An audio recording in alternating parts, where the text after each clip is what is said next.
Now, in a News 18 update, tar spot disease is really continuing to cause extensive damage to Indiana's corn crop. Now the disease is leading to yield loss as harvest season is underway. I found out what a field crop pathologist has learned about that disease so far and what farmers can do to protect their crops from tar spot. If you look at our map, you can see that most of the state has turned yellow where we have an active tar spot. The map monitoring tar spot didn't used to look like this. We had a lot of issues up in northern Indiana, and then there's some pockets around the state where they had the right moisture conditions that the disease took off. As News 18 reported in July, 11 Indiana counties were dealing with the disease. Now Purdue Field Crop Extension pathologist Darcy Talinko says 78 out of Indiana's 92 counties now have active tar spot.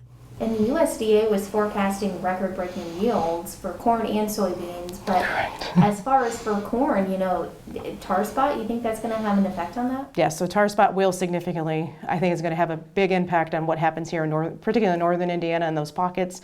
The problem is it's an obligate pathogen. It really likes living green tissue, and so our best fields are the ones that this disease likes to infect and cause problems. This is what tar spot looks like, and it's something northern Indiana farmer Eric Wapple has been dealing with for a few years. 2018, we found a few spots here and there.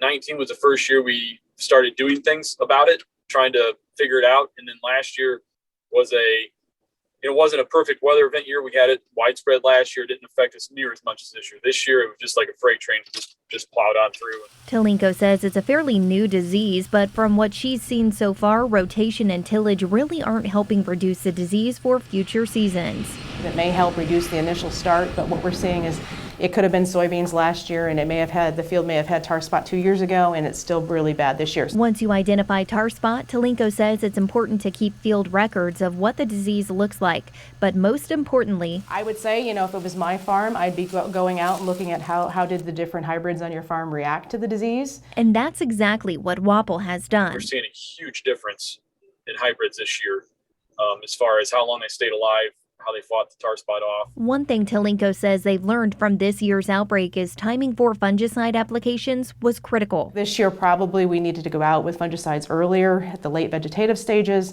and then possibly add a second fungicide application to maintain disease control. Moving forward, Talinko says this winter she'll be collecting the data and trying to determine what fungicides worked best. Moving forward, you just need to understand, is the disease on your farm, and it didn't really cause problems this year. If you have a few lesions, it probably didn't cause significant yield losses, but the disease is now there.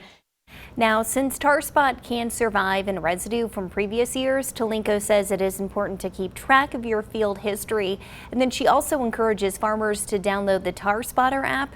Talinko says that app will help growers with disease management decisions.